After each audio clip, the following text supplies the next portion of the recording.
Uhum. Olá, pessoal, uma boa noite. Eu tenho o prazer hoje de receber minha amiga Helena Vassina para nós falarmos do romance O Idiota, de Dostoiévski. Tudo bem, Helena? Boa noite, tudo bem? Muito obrigada, Afonso, pelo convite. É grande alegria, honra e prazer estar aqui falando Sempre, com você. sempre um prazer te receber.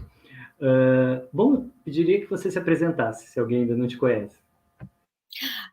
Eu sou Helena Vassina, eu sou russa, 100%, mas agora estou trabalhando na Universidade de São Paulo, na USP, no curso das letras russas. Muito bem. Bom, então vamos falar desse romance. Ele é um romance não muito conhecido, né? Ou pelo menos não tão popular, mas deveria ser.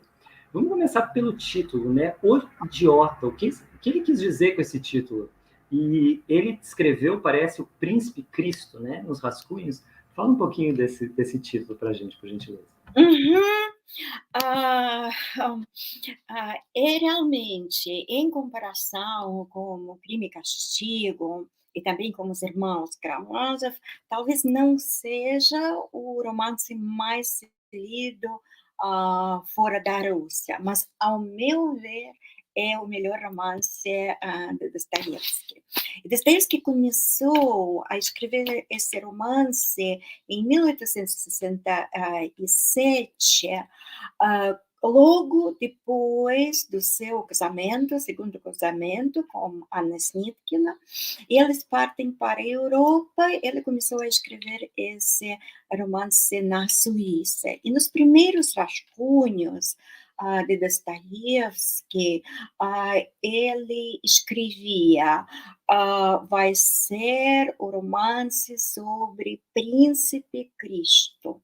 E essa definição Príncipe Cristo várias vezes está repetida nos rascunhos do plano do romance.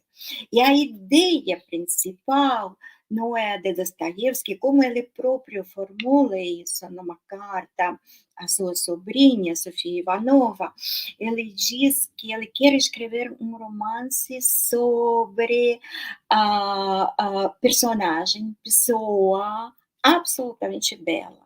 E essa ideia, não é? Se a pessoa absolutamente bela, e claro que para Dostoiévski era a figura do próprio Cristo, se a pessoa absolutamente bela chegar ao mundo, nosso mundo, mundo daquela época, o que iria acontecer?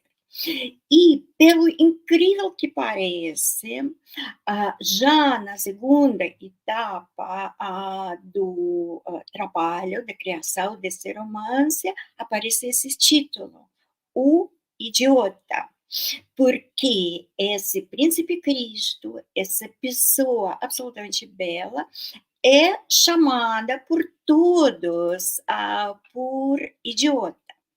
E claro, que tem aqui um significado assim direto. A pessoa não bate, não é bem, não pensa bem. Eu idiota. Mas certamente Dostoiévski, que tinha uma formação ótima e que sabia muito bem o grego antigo, assim como o latim, ele dando esse título ao seu romance, ele também pensava no significado do idiotes no grego antigo. E no grego antigo significava pessoa leiga, sem habilidade profissional, por oposição àqueles que desenvolviam algum trabalho especializado. Ou seja, idiota, stricto sensu, é, em grego antigo, é cidadão privado. E como para Dostoiévski é uma referência, idiota é cidadão privado, é fora do mundo. Não é? O Cristo falou meu reino é fora do mundo. E realmente esse personagem na sociedade petersburguesa, na segunda metade da década de 1860, ele, assim, sabe, ele não cabe nesses normas, hábitos, regras de sociedade São Petersburguesa. Todos acham que ele é fora do mundo, o idiota. E acaba sendo um pouco uma metáfora do artista, porque ele é calígrafo, não é isso? Ele faz o que faz o Dostoiévski. Sim, sim, sim, sim, isso é muito interessante, esse paralelo. Na verdade, Dostoiévski deu a esse personagem principal, o idiota, deu muitas assim, características, muitas qualidades suas, porque Dostoiévski, ainda na escola de engenharia militar, ele fazia os projetos e tinha que aprender muito bem a caligrafia, porque, claro, que computador não existia naquela época, tudo foi feito à mão, e nos manuscritos, nos cadernos de Dostoiévski, além de muitos desenhos, sempre tem exemplos de diferentes assim escritas caligráficas.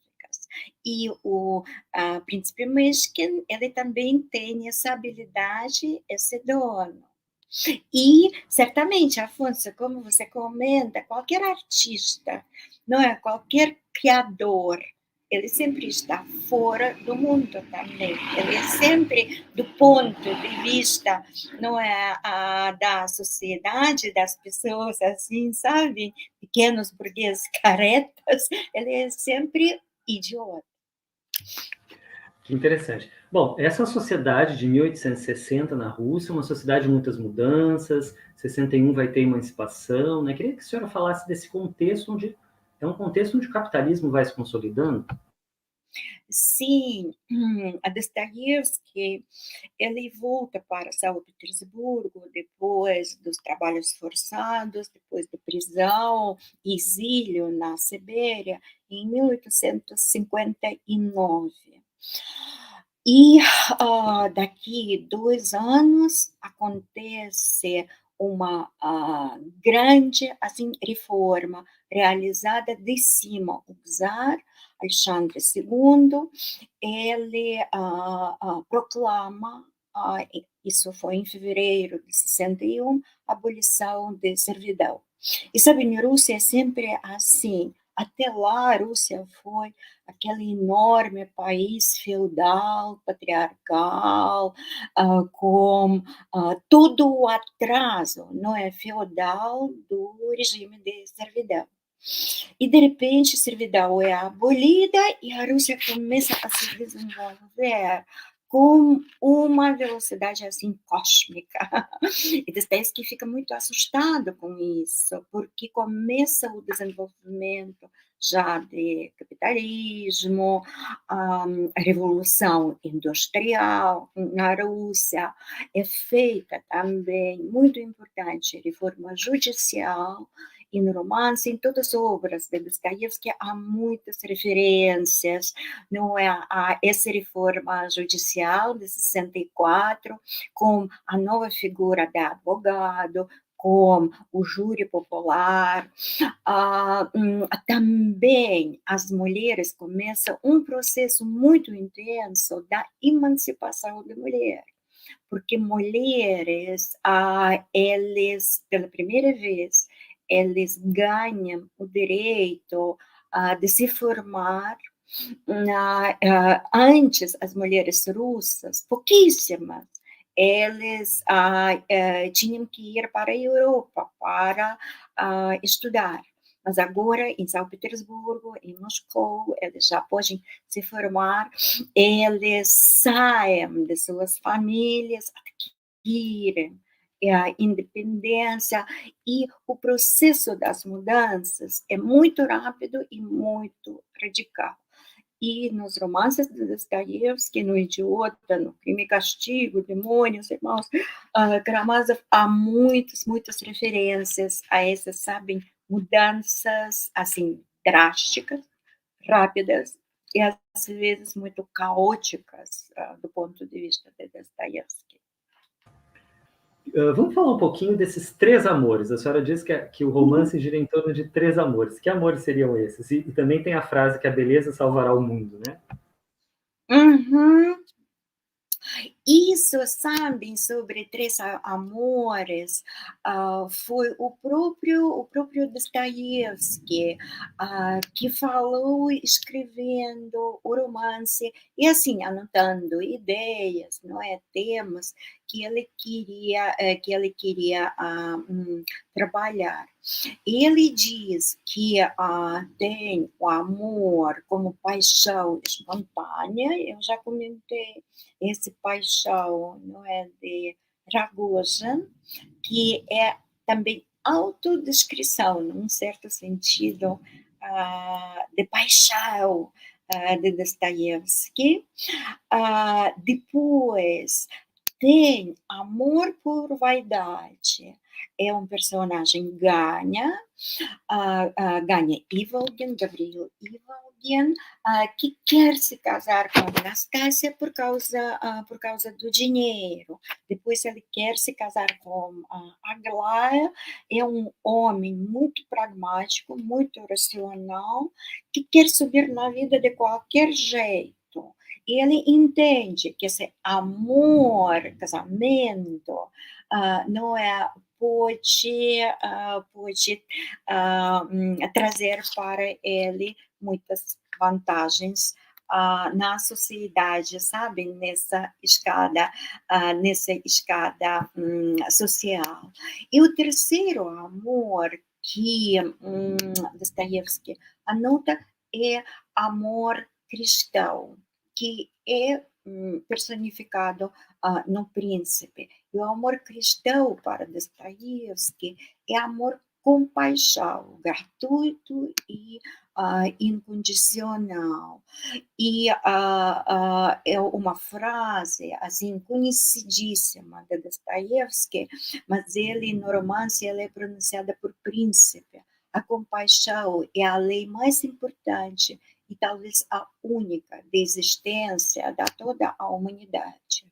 Nós podemos dizer que essa, sabem, compaixão como a lei da sobrevivência da existência da humanidade foi o credo de Dostoiévski.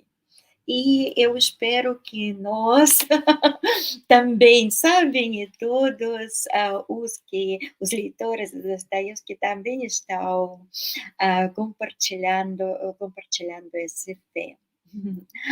E outra pergunta sua, que nesse romance tem a famosíssima frase, não é, que a beleza salvará o mundo. E tem muitas interpretações dessa frase, como Dostoiévski, quando falou, como falou, mas engraçado que essa frase é mencionada várias vezes no contexto do romance, como se fosse o príncipe que tinha falado. Mas, na verdade, o príncipe nunca falou, Dostoiévski nunca falou, mas são, assim, as referências, a beleza realmente como uma força. Muito, muito interessante, muito profundo, como sempre, né? Uhum. Eu tive a impressão, professora, que vários personagens é como se fossem também várias faces de Dostoiévski, né? Como se ele tivesse vários duplos aí. Então ele está criando, na verdade, quase um outro tipo de romance para mim, né? Me pareceu como se fosse um romance cubista, assim, como se ele tivesse alguns já na década de 1910. A senhora podia falar um pouquinho dessa forma, do que ele está descobrindo aí, por favor? Uhum. Sim, primeiro, sim, como eu disse, antagonista e protagonista, o príncipe e o Ragozin, mas são, na verdade, os duplos, não é? Os duplos, porque trata-se da nossa natureza humana. Sim, em todos nós há o príncipe Mышкин, Lev Nikolaevich Mышкин, não é? Há um princípio espiritual, há um princípio harmonioso, e ao mesmo tempo, não é? Nós todos somos humanos e nós, igual a Aragoja, nós somos possuídos, não é? Pelos problemas de carne, somos espíritos encarnados, não é? E Dostoiévski é interessante como, sabe, nesses duplos ele estuda essa assim a natureza humana. E também, num certo sentido, personagens femininas, porque antagonista de Aglaia, ou de Nastácia, desculpem, é Aglaia. E Nastácia não é a mulher depravada, decaída, que é julgada pela sociedade. E Aglaia, ao contrário, uma moça de 18 anos, toda assim, pura, uma pureza, uma inocência também. E Dostoiévski compara, não é, esses diferentes assim qualidades também da natureza humana, da natureza feminina e cria esses duplos. Perfeito, professora. Olha, eu acho que já temos aí uma boa introdução, esse romance muito bonito. Eu fiquei impressionado, assim, adorei conhecer esses personagens e a técnica dele, que parece que vai também crescendo. Queria que a senhora deixasse alguma dica para quem quer conhecer mais, seja essa obra, seja o próprio Dostoiévski, por favor. Uhum. A leitura de Dostoiévski nunca é leitura fácil e agradável. Eu sempre falo que Dostoiévski coloca os dedos, sabe, nas nossas próprias feridas e mexe isso. Mas é uma leitura fascinante. Então, você começa a ler Dostoiévski e você mergulha tão profundamente, tanto, sabe, dentro de si, como nesse mundo dostoiévskiano. Por isso, a primeira coisa que eu aconselho a todos ler O Idiota, que é a obra-prima de Dostoiévski. Ler apenas na tradução direta de Paulo Bezerra, um grande tradutor de Dostoiévski. Essa tradução do Idiota é publicada pela editora 34. E também algumas, sabem, referências, por exemplo, da Akira Kurosawa. Esse romance foi muito, muito filmado no cinema. Akira Kurosawa, um clássico do cinema japonês, apaixonado por Dostoiévski, ele assim adaptou, interpretou para o cinema o Idiota. Então, eu acho, sabe, Afonso, que seria muito interessante se você colocar também essas referências, adaptação do romance para o cinema. Perfeito, vamos colocar assim aqui embaixo. Professora, sempre um prazer enorme lhe receber, uma pessoa super preparada, super simpática e sempre nos trazendo coisas tão interessantes que o público brasileiro ama, adora de paixão. Muito obrigada, Afonso. Muito obrigada, Afonso. Como eu disse, é sempre alegria e um grande prazer ter os convites e a possibilidade de falar daquilo que é minha paixão. Nossa paixão. Muito obrigado, viu? Muito obrigado. Agradeço a todos e uma boa noite. Dê uma olhada aí nas nossas playlists, temos bastante coisa sobre literatura russa. Professora Helena, esse programa foi feito para assinantes, né? Então, agradeço muito a sua participação. Muito obrigado. Muito obrigada, Afonso. Uma boa noite. Tchau, tchau. Boa noite.